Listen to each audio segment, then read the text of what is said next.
All right, it's the B Block Podcast. Brandon Scott here, your host. Appreciate you for being here. Make sure if you're not already, subscribe to the B Block Podcast wherever it is you get your podcasts, and also check us out on YouTube. Also, want to shout out Foolish Club Media. Make sure you're also checking them out wherever you get your podcasts, and also on YouTube. We are going to talk about the Rockets offseason. We got some news since their season ended on Sunday in Game 7. Of course, we know that the Rockets lost in 7 games to the Golden State Warriors, and by the time you hear this, the Warriors probably will have already played Game 1 of the semifinals. But we are going to talk about what potential roads are ahead of the Rockets.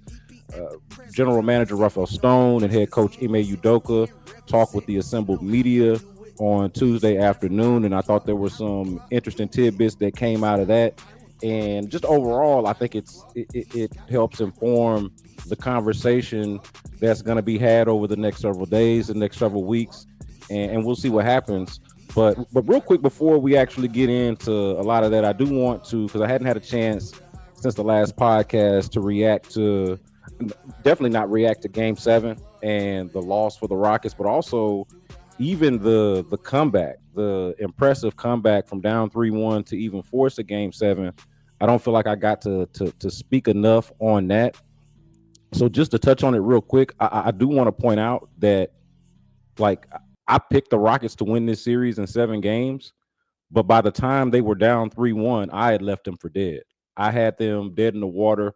I thought that the Warriors' overall experience, basketball intelligence, and shot making was just overwhelming for what the Rockets had going on. I thought the Rockets, from the very beginning, had the physical matchup advantage, and we talked about that a lot on the podcast. I thought that they physically matched up against the Warriors really well.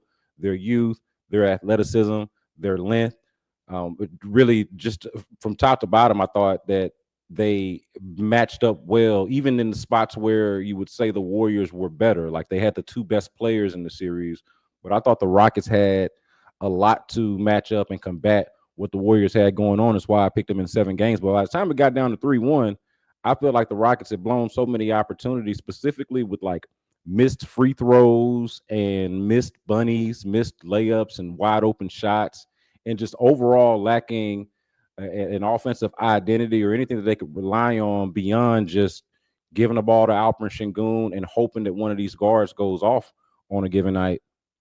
I just didn't feel like a lot was there. And then, of course, they turn it on in large part because Fred freaking Van Vliet turned it on and outplayed Steph Curry in no less than 3 straight games. And I thought that was the difference in the series, or at least the reason why the series ended up going 7 games to begin with. A couple of reasons. The fact that the Rockets really tapped into their double big lineup, and Steven Adams was a mismatch for the Warriors, and Fred VanVleet finally woke up and started hitting shots. That's what allowed the Rockets to get back into the series. But Game 7, interesting enough, came down to like a very basic basketball point. And that was both teams played. Okay, so both teams played zone defense, and one team was able to figure out the other team's zone defense and hit shots, and the other one wasn't. I mean, that's what it comes down to is when you're playing against zone, it's making the right pass and knocking down your outside shots. And that was what the Warriors did, and that was what the Rockets, who seemingly, for whatever reason, seemed like they had never seen a zone defense in their entire lives, let alone the fact that they couldn't make a shot or hit shots at a decent enough clip in Game 7.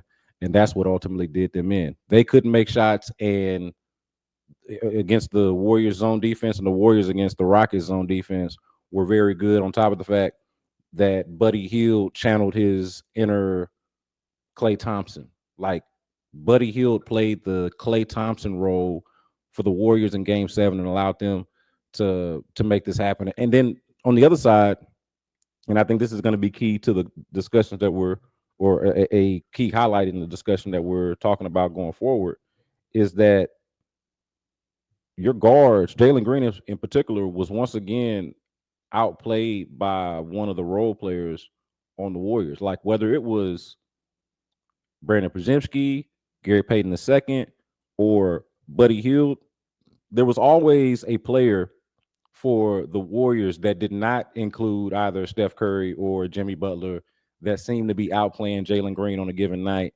save for game 2 when he had the 38 points. So that was an obvious issue. And so here we are. Now, look, that's the crux of it. Like the Rockets had a chance, come down to game 7, and they didn't hit shots. Like they didn't hit shots, and Buddy Hield played out of his mind. Game over. Like I don't think it's much more complicated than that. But I think going forward, you fast forward to Tuesday, and Rafael Stone and Ime Udoka talking about, talking with the assembled media about what the future looks like. And the big thing that stood out was how much they focused on continuity and the development of their own players, because there's so much talk about adding a star, trading for somebody that's higher profile, or at the very least can give them, more of a for sure number one scoring option, or help them with their offensive issues that we talk about. But the comments from that press conference were centered around continuity, and continuity being very, very likely.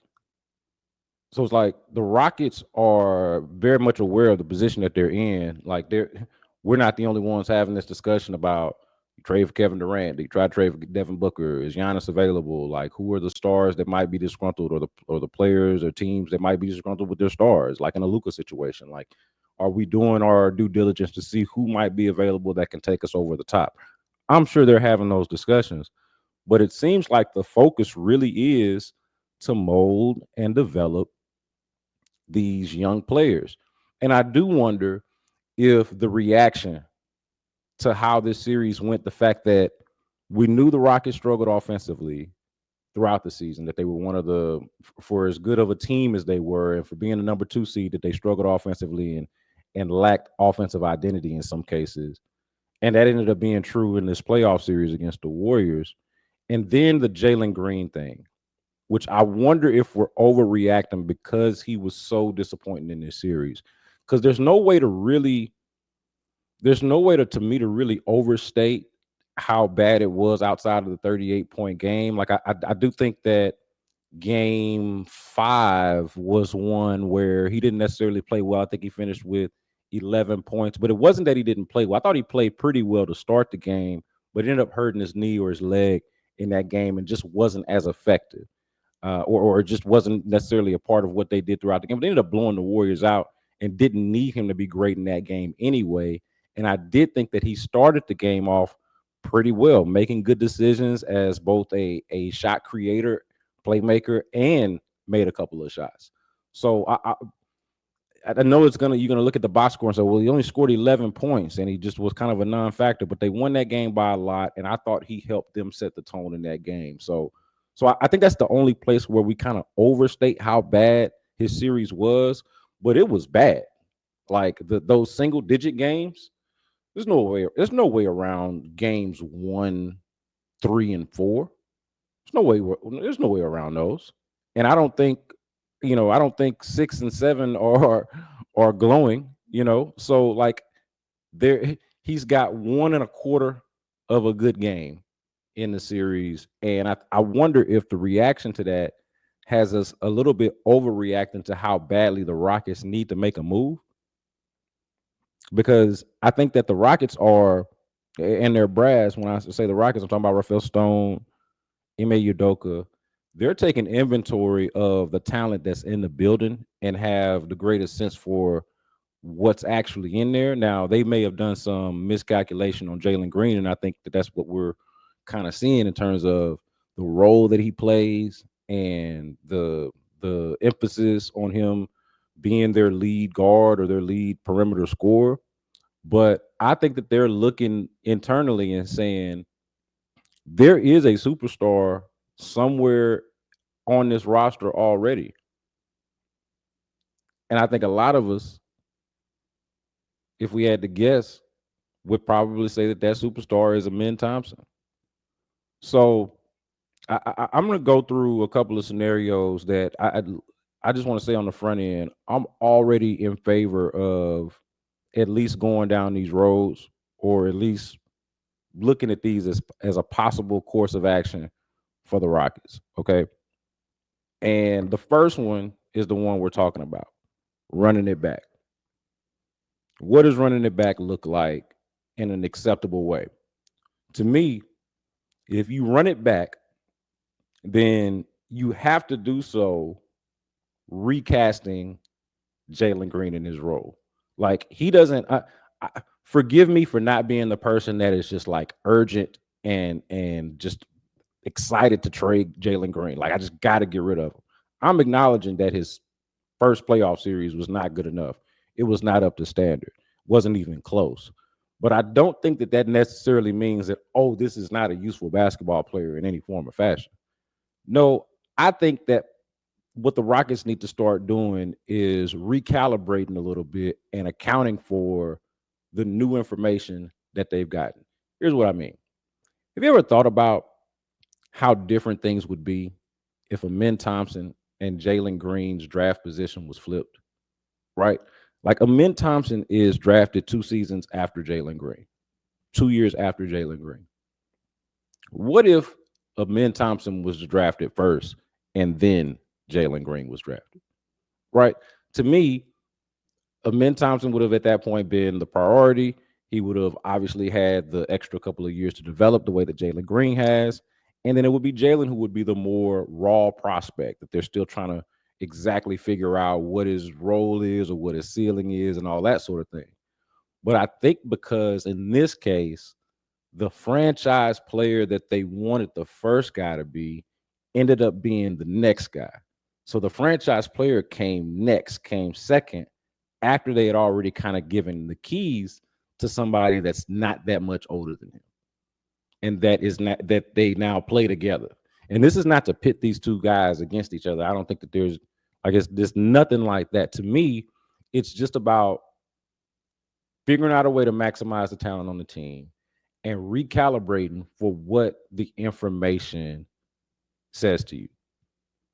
And so the big thing from this, the big like sort of viral moment from this press conference with Rafael Stone and Ime Udoka was when Jackson Gatlin from the Locked On Rockets podcast, and I don't mind plugging another podcast on this podcast. I ain't no hater like that. Jackson does pretty good work, and he asked a very interesting question of Rafael Stone and Ime Udoka. I think it was only Rafael who actually answered it, but the question was more or less, hey, there's data that suggests that the team is better when Jalen Green is off the court. How much do you consider that type of when Jalen Green is not in the game? How much do you consider that type of data when you're constructing the roster and when you're coaching? Which to me is a fair question to ask, even if it lacks some context, even if the specific data that we're talking about is imperfect and requires additional context with it. I think that's a perfectly fine question. And Rafael Stone, I thought, kind of stammered through the answer a little bit because I don't think he was expecting that. But I will say, I just thought it was a funny moment. But I will say, for my part, I haven't focused as much, and I've seen these on-off numbers that Jackson is citing, and they're, obviously after this moment happened, they're making their way around social media. But I focused more so on the usage rate as the thing that I would like want to adjust or change with the team if they were to run it back. And if you look at it, Jalen Green led the Rockets in usage rate in the regular season, and then he tied with Amen Thompson as second behind Alperen Sengun in this playoff series.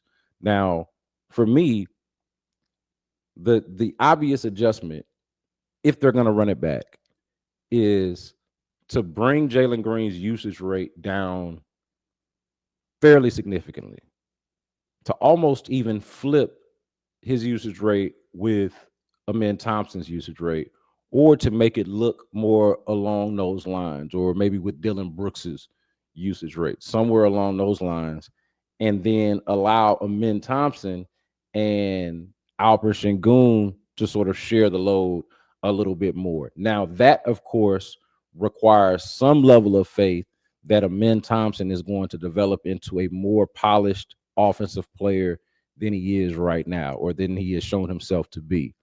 I feel pretty good about making that bet.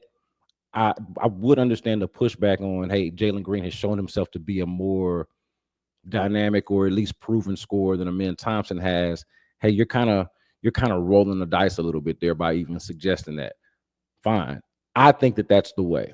I think that that's the answer. When I look at the improvement that Amen Thompson made from rookie year to year two, and just sort of the qualities that he has, tangible and intangible, I got a hard time believing that this guy is not going to be a much better offensive player. I'm not saying that the shot is going to be cured all of a sudden, but I expect the shot to be a lot better. I expect him to shoot it with confidence. He already kind of does. I think he just knows that it's sort of not in the game plan for him to take a lot of jump shots, but I think he's going to shoot it with confidence. I think he's going to shoot it a lot better. And I think he's going to have a lot more of a refined offensive game. Now, that's projection, right? Like, you're at a point where you're tired of projecting. You're tired of saying, hey, this is going to happen. You want something proven after you've gotten the number 2 overall seed, or the number 2 seed in the Western Conference, and you're, hosting playoff series, and you're going to game 7 against the Warriors. You feel like you're right there. So maybe you don't want some type of prove it situation where you're relying more on Amen Thompson. I think if you run it back, that is the way. That is the way. It's not to, I don't think, as much, antagonize or to criticize as much Jalen Green, who deserves his fair share of criticism. Like, I'm not trying to beat around the bush here. Like, he deserves criticism and scrutiny and to be held accountable as somebody who is expected of and required a lot of. Like, I think heavy is the head that wears the crown. And when you come in as the number 2 overall pick, when you get a contract extension, when you lead the team in scoring, when you have commercials, when you're a celebrity, when you have all of the things that make Jalen Green's life as wonderful as it is, as wonderful as I imagine it must be, not to pretend to know him better than I do, but when you got all of these other things, when you're getting all these other flowers, you have to take the criticism when it doesn't go well. So I'm not shying away from that, but I also don't want to overreact to something just because I'm living in the moment. I don't want to be a prisoner of the moment, of like the prisoner of an undeniable moment, right? Like, it's not like I'm trying to look at it and decide, is this really what I think it is? No, this was bad. This was legitimately bad. It doesn't mean that he's not a useful player. So what is the solution? To me, it is clearly, first of all, I would say beyond anything, it is either getting a coach in here or somebody on this coaching staff stepping up and saying, hey, we're going to do more offensively. We're going to have something more than this vanilla offense where all we do is pick and roll and ISO, either some combination ISO, Alperen Sengun, Jalen Green, and then in some cases, I guess, Fred VanVleet and Dylan Brooks. Like, that's the offense. Like, you're either setting the pick and roll and hoping something happens out of that, or you're just straight ISO. And there's not a lot of movement either from bodies or the basketball itself. And so I think above all else, they need an actual system. They need an actual system that creates shots, that gets guys open in ways that they just do not do right now. I think that's one of the main difference when you watch them versus the Warriors, aside from like the talent that's on the floor. Like, if you just take off the names and forget who everybody is, you'll look and say, hey man, one team is running around and doing a bunch of shit to get the ball, and the other one is just kind of standing there and just hoping that one dude outdoes the dude in front of him. And so it is very much a vanilla offense that I think is going to require more, but it's also going to require more of the players. This is something that Ime Udoka talked about, and I think that the coaches and players have to share some accountability on this. The offense is unimaginative, and the basketball players on the team themselves lack the requisite basketball IQ, I think, to do more, or maybe haven't shown that they have the IQ to do more, or to even do more within what they already do, right? So like they need the IQ to go up, but I think that extends from coaches to players and players to coaches. It needs to be an overall higher IQ basketball team, I think. And with that, they could maximize the talent that they already have. And they do have stars that just have not quite all the way developed into superstars yet. But Alperen Sengun seems to be well on his way. Even if it's not like top 8 player, he could very well be a top 10 player in this league one day. Certainly well on his way. Amin Thompson, I'm telling you, put a pin in this thing. Amin Thompson, and maybe I'm higher on the younger players who have not emerged as superstars quite yet. Like I want to see more Reed Shepherd, but I think there is an argument for running it back if you recalibrate and recast your players and create an offensive system that actually maximizes their skill sets and tells the truth about their skill sets. In the case of Jalen Green, like maybe this is not somebody that needs to have the ball in his hands as much as he has the ball in his hands, and maybe this is not somebody that needs to make as many decisions as it seems like he clearly needs to make as somebody with the ball in his hands as much as he does. Now, I could be wrong in saying that Amin Thompson absolutely needs to be that guy, but that's the road I'd be willing to travel in the run it back scenario. That's where I'm at with that. So whether you're in favor of running it back or not, I think you can certainly make a case for it, certainly make an argument for it. Like a lot of people like to look at it as excuse making when you say, oh, they're young, they've never been in the playoffs before. Well, we've seen people in their first playoff appearances be much better than that and play much better than that. And it doesn't have to take this long for it to come together and the impatience and all of that. But I do think that there is something to be said for it being their first time going through it, not just Jalen Green specifically, but their first time seeing what this year looks like. Like the taking all of that data in that Jackson's talking about with the on and off court stuff, right? Like they 100% see all of that stuff and take it for what it's worth, whatever grain of salt that it needs to be taken with. Look at what I'm talking about with the usage rate, how they view a man, because I think highly of a man Thompson. You should hear them talk about him and how much and how highly they think of a man Thompson. What if his usage rate goes up and Jalen Green's goes down, and maybe even Alperen Sengun's goes down a little bit, and Amin Thompson is just somebody that they need to unleash. Like I think that that's something that they could fully think about, or a road that they could definitely go down. The one that I'm most interested in, and I would say much more so than running it back. And I was talking about this on In the Loop on Tuesday, and I don't feel like I did a good enough job of articulating the exact deal that I'm talking about, the exact scenario that I'm talking about. But I think the easiest and clearest path and course of action, I should say, I think the best course of action for the Rockets is to trade for Kevin Durant.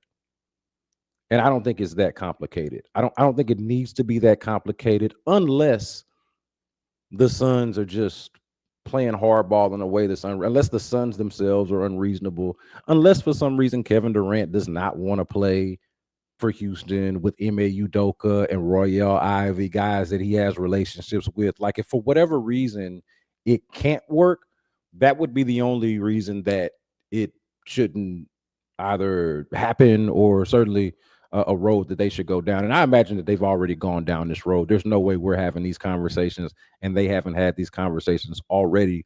I suspect they've been having the Kevin Durant conversation for no less than a year. The Devin Booker conversation, which I'll touch on in just a second, I imagine they've been having for no less than a year. But the Kevin Durant thing seems pretty simple to me, and I'm going to tell you why.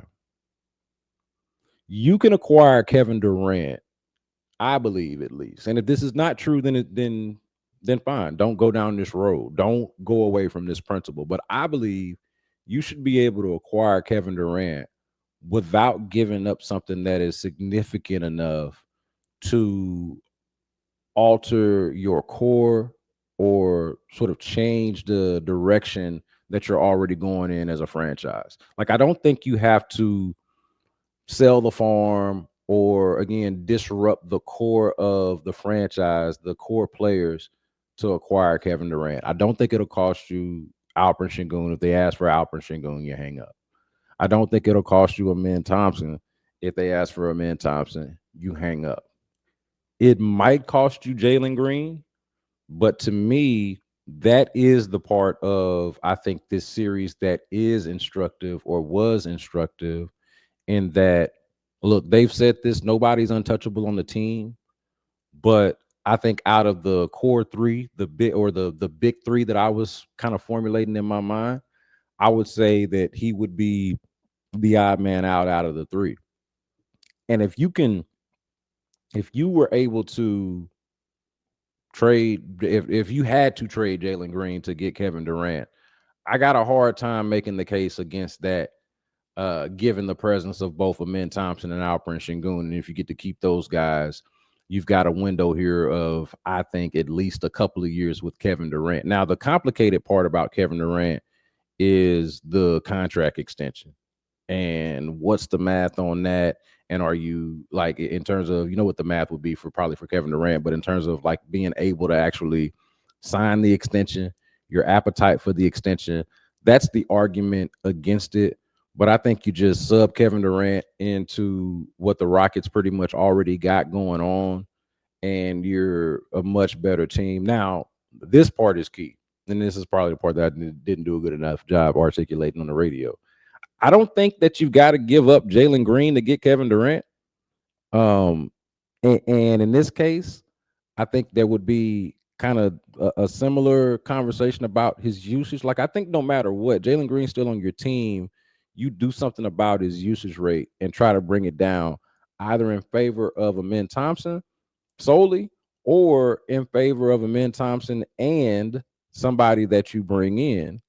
Now, the Kevin Durant deal that I saw a few weeks ago, this was proposed by ESPN, that I thought, hey, if you can pull this deal off, I would have signed up for it then. And as much as I like some of the players that are mentioned in this deal, I would sign up for it today. If you can do Kevin Durant for Dylan Brooks, Reed Shepherd, Cam Whitmore, Jock Landale, and some combination of the bevy of draft picks that you have, I think you do that deal. Like, if that deal's on the table, and Phoenix will accept that deal. And I don't know why Phoenix wouldn't do that deal. You get Reed Shepherd and Cam Whitmore, who are 2 first-round picks who just could not get on the floor for the most part for the Rockets for a number of different reasons, but I think untapped potential guys that I think would play for them immediately. Like, I think they couldn't play for the Rockets, but they could play for the Suns and whatever team that they put out there next year. Reed Shepherd and Reed might even start, and both of them would be in the Suns rotation immediately if they traded for those guys. And then Dylan Brooks is somebody that he's a starter. He's somebody that you insert in your starting lineup as a 3-and-D wing, and immediately provides value to your team. So that's 3 players that I think would play for them immediately. And then draft picks, which, by the way, as we all know, the Rockets have a handful of their draft picks. So here's some of your future back, and even some of our future for Kevin Durant. And I don't think that's an overpay, because what you're doing from the Rockets side is essentially swapping Kevin Durant for Dylan Brooks, and then 2 guys that you couldn't even get in your rotation for the most part in the playoffs and late in the season. They played for the most part just garbage time, but when guys got hurt, they were not major factors in what you were doing this past season. Now, they talked about, I think Ime Udoka talked about wanting to play those guys more, going along those lines of continuity being very, very likely, wanting to use Cam Whitmore and Reed Shepherd more next year than they did this past season. Okay, we'll see if that happens. But you tell me you can get Kevin Durant, and the only player who plays that you got to give up is Dylan Brooks, and the rest of it is just guys who don't play as much, and draft picks that you don't really seem to need as much as you did before, that's the easiest path. That's the easiest thing. Now, the hardest question on the back end of that is, do you have an appetite to sign that extension? And I understand that the answer is no. I do. But I think Kevin Durant is still good enough as a perimeter scorer to sort of risk it with the age. And I think this part is important too. And I did try to get on this when I talked on In the Loop. I don't think that this might be a misconception too for people, because it's Kevin Durant, right? And so this is the same guy who left the Oklahoma City Thunder and went to the Warriors and became their best player on a team that already had Steph on it. I'm talking about a team that already had Steph, Clay, Draymond Green, like guys that are going to the Hall of Fame. And Kevin Durant is so great, he goes there and is immediately their best player. He goes to Brooklyn and is the best player and the guy in Brooklyn, even as his teammates are Kyrie Irving and James Harden. He's still the top guy. All right. He goes to the Suns and he's the top guy, best player on the team. Franchise is basically built around him for the time that he's there. He's never been anywhere and not been the top guy in his career. I think what's different about this situation is when you're trading for Kevin Durant, if you're the Rockets, this is going to be the first time in his career where he's the guy with the biggest name. He's the most famous guy, and he might actually still be the best basketball player on the team. But the team is not going to operate like that. The team is not going to behave like Kevin Durant is Kevin Durant of 2016, 2017. Right? It's not OKC, Warriors, or even Brooklyn Kevin Durant. It's going to be its own new version and iteration of Kevin Durant, who sort of plays in the background of these young players that they're so excited about. And if you're able to get him without giving up Alperen Sengun, Amin Thompson, or Jalen Green, and he can play with those guys, I think you got something. Never mind the fact that he's Kevin Durant. Like you don't have to view it as, hey, we're giving the team to Kevin Durant. I think you got to view it as we're adding Kevin Durant to the team. And by doing so, we're going to take Jalen Green's usage rate down. We're not going to force it with Amin Thompson raising his usage rate. We're going to kind of let that happen organically and see where it goes. Alperen Sengun has established himself as somebody that we can run an offense through and is a bona fide all-star and now a playoff performer. And now we've got Kevin Durant in here to solve our perimeter shooting, scoring, and shot creation issue that we've had. Seems pretty simple to me. In terms of like the basketball sense of it. The complicated part is the math and the appetite for signing him to an extension and what that looks like. And I acknowledge that part. All right, so that is, and I guess I spent the most time on that because that is the one that I am in most favor of out of all of the scenarios that I'm gonna go through. I got a couple of more for you. The next one is trading for Devin Booker, his teammate. Now, this one I would say is toward the bottom of my list because I don't really see it being as realistic because neither Booker nor the Suns really seem much interested in the trade, despite the fact that the Suns' clearest path to rebuilding, since they don't have the draft picks and they've paid all of these guys or paid these three guys and just don't have really a path to success. The only clear path to success is trading Devin Booker. Like the Kevin Durant thing is pretty obvious, so they'll do that and get whatever they can get back, whether it's from the Rockets or somebody else. But trading Devin Booker should yield them the most back and is, to me, just the clearest path for them starting over and figuring things out. I don't understand the plan around keeping him unless everybody is just far more patient than specifically I would say Devin Booker, but unless everybody is just far more patient than I can imagine. But the Devin Booker thing, I think, is more complicated because if I'm the Suns, I'm not trading Devin Booker without getting back. I'm not trading Devin Booker to the Rockets without getting back Alperen Sengun or Amen Thompson. Right? Like I don't know if I could do a deal for Kevin Durant centered around Jalen Green, and I'm not even sure if I'd have to, or if the Rockets would have to. But if I'm the Suns, I could do that deal. I'm not giving up Devin Booker just for Jalen Green and whatever else. I need one of those other guys. And if I'm the Rockets, I'm not giving up one of those other guys.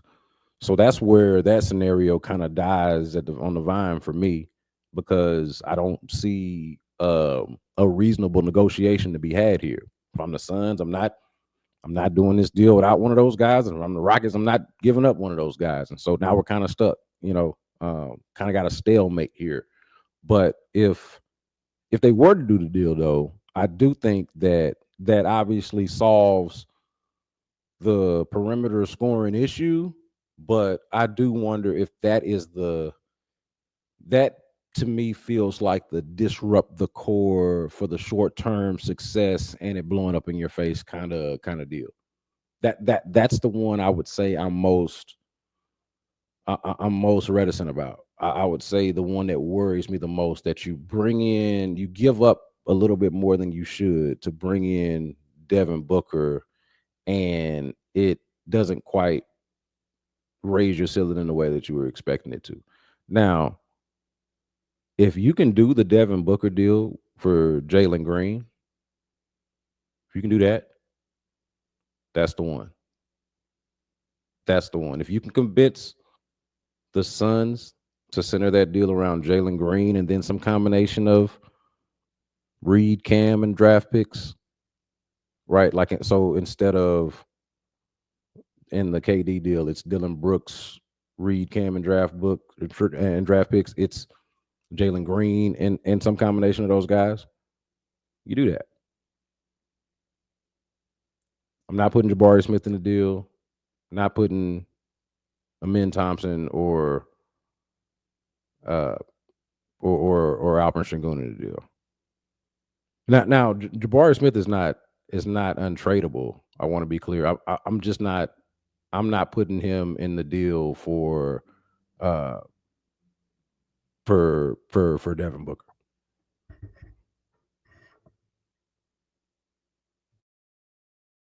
Well, again, unless it's a deal centered around Jabari Smith, like I feel like Jabari Smith would be in addition to one of those other guys, right? So I'm just not just throwing in Jabari Smith Jr. You know, so to me, that's the deal. If you can do the Booker for Jalen Green deal, I got a hard time arguing against that. You know, I got a hard time arguing against that again, unless it includes a Jabari Smith. If it includes any of the other guys, right? You know, now the big one, and this to me is the poison pill, in the sense that if you are pro continuity, if you are pro run it back, if you are wanting to just let these guys just develop and see what happens and see where it goes, this is the poison pill for that. Because you don't get to trade for Giannis Antetokounmpo without giving up either Alperen Sengun or Amen Thompson. Kind of similar to what I was saying with Devin Booker, but way, way, way more so. Like if I'm Phoenix, I'm negotiating for Alperen Sengun or for Alperen Sengun or Amen Thompson if I'm trading Devin Booker. But I'd probably end up settling for Jalen Green or something like that. Like I'm negotiating for that, but I'd probably end up settling. There is no way that the Milwaukee Bucks can come off of Giannis and the Rockets have both of those guys, Alperen Sengun, an already established All-Star. After this year, like I said, an All-Star and a playoff performer now after this year, and then Amen Thompson, who figured it out on the back end of this series and is now already an established elite NBA defender. Like he'll be an All NBA guy. got late chatter for NBA Defensive Player of the Year in his second season. Like these are bona fide cornerstone guys. And if I'm the Milwaukee Bucks, I don't give up Giannis without getting at least one of those guys. So, and if I'm the Rockets, I understand that. I don't necessarily go into it. I'm hoping that they're suckers, but I don't necessarily go into it thinking that I'm going to be able to get Giannis for without giving up one of those guys. So, what do you do?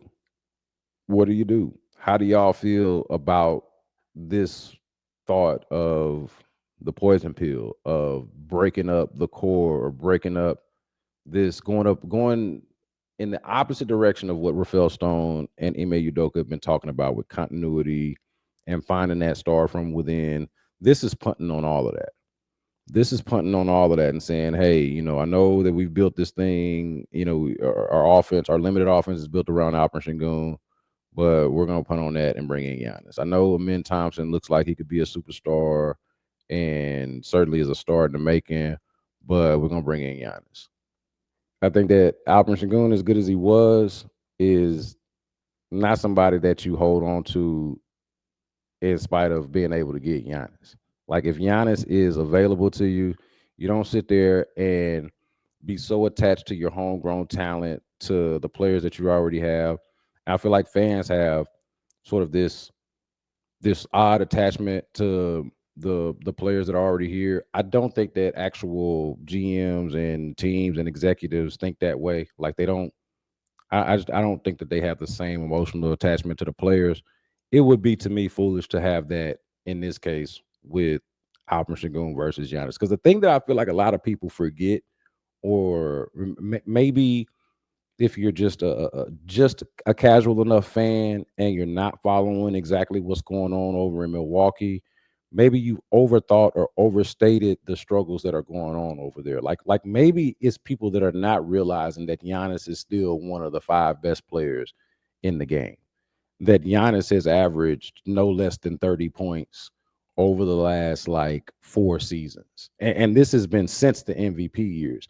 Like, he's got the back-to-back MVP years, and then he's got some years after that, including this one, where you could say, hey, he doesn't necessarily look as physically the same, but he's just as good, if not better. Like, his game is improved, and he's a better overall player in some ways than he was even when he was winning the MVP. So I think part of it, some of the Giannis pushback, is maybe not a full understanding and appreciation for how good this guy still is. Like, the Bucks are now washed up, and the Bucks now no longer have a path toward winning a championship based off of their draft pick and salary structure and the trades that they've made and all of that. Like, all of that's true about Milwaukee, but ain't none of that got nothing to do with how great Giannis is or is not. Like, Giannis is still, at 30 years old, one of the top 5 players in the league. And I don't really have much reason to believe that he doesn't have another 4 to 5, 6, maybe more years of that type of play. Like, he's firmly planted in his prime right now and should have at least 4 or 5 more years of that, if not more. So I don't. The argument against Giannis, to me, would be more so that even if you were to acquire him, you still need to make adjustments to the team that you would have to make if you didn't acquire him, which is getting more shooting or improving your outside shooting. Like, you're just not overall a good enough outside shooting team right now. And Giannis doesn't necessarily fix that. What he fixes is your offensive identity issue. He fixes your who is your go-to scorer issue. He also doesn't hurt your defense. Like, you could make some cases for some guys that you could go out there and get, and maybe you're not as good defensively. Like, that was the whole Luka argument. Like, is it worth it to get one of the top 2 or 3 players in the league if he doesn't play defense? Like, yes, it is. But with Giannis, you're not having that conversation. So to me, it's more so of a, hey, if you trade for Giannis, it's not like, am I willing to part ways with one of these guys as much as it is, am I able to build the infrastructure around him? Am I able to build the team, put the shooters around this guy that's required to for this to work out? Like who is his Chris Middleton in theory? Is it Amin Thompson if you give up Alperen Sengun? Or is him and Alperen Sengun playing together? If you give up Amin Thompson, and are you really trying to give up Amin Thompson? Like I think this is the poison pill for those who really want to focus on continuity, but absolutely something that I would be interested in, or at least like a road that I would be willing to go down, because Giannis, like, I'm still paying attention to the league, and I ain't no fool. Like, Giannis is still that guy. Giannis is still that dude. And like I would say this when it comes to Shingun and even Amin Thompson, I would be more so willing to bet on Giannis over the next 4 or 5 years than I would be willing to bet that Alperen Sengun ever is as good as Giannis will be in these next 4 or 5 years. So even as Sengun is approaching his prime and eventually reaches his prime, I don't think that's going to ever be as good as 30 through 34 Giannis. Amin Thompson is a little bit of a different story because it's harder to predict exactly what the ceiling is on that. Like, I've told people, I got dreams of him being Kawhi. I've got dreams of him being a taller, bigger, and perhaps more controlled and better defensive Russell Westbrook. Maybe he's a mix of both. Like, I got eyes on Amin Thompson as that. But I would even be willing to bet more so on the certainty of Giannis over the next 4 or 5 years than I would even on Amin. So that's a more difficult conversation to have. It's definitely one that I would be willing to have. But I think the easiest path here, and the one that makes the most sense and the least disruptive, okay, adds the most value and is also the least disruptive to me, is trading for Kevin Durant. That's where I'm at on the Rockets pass forward. We'll see. We'll see. We got the Rockets brass talking about continuity being very, very likely. I don't have a problem with that. But I do think that things are going to have to look different, and they're going to have to reimagine guys' role and recast guys if they are going to run it back. They have to, I think, stay true to their word and actually play Reed Shepherd and Cam Whitmore, use those guys more if they're going to run it back. I think that the usage rate for Amin Thompson is going to have to go up, and the usage rate for Jalen Green is going to have to go down if they're going to run it back. But if not, they got the world at their feet. This is the position that you want to be in as a Rockets fan. Now, you hope that they make the right decision. You hope whatever decision that they do make doesn't come to bite them in the ass. But you do prefer to have all of the options in the world in front of you. Cool place to be. Cool place to be, indeed. That's it for this edition of the E-Block Podcast, man. I appreciate y'all. Make sure you subscribe. Whatever it is. Make sure you check it out on YouTube. Also, check out Foolish Club Media as well. We do this 2 times a week, Tuesdays and Thursdays. Like, rate, review, tell a friend. And until next time, y'all be good.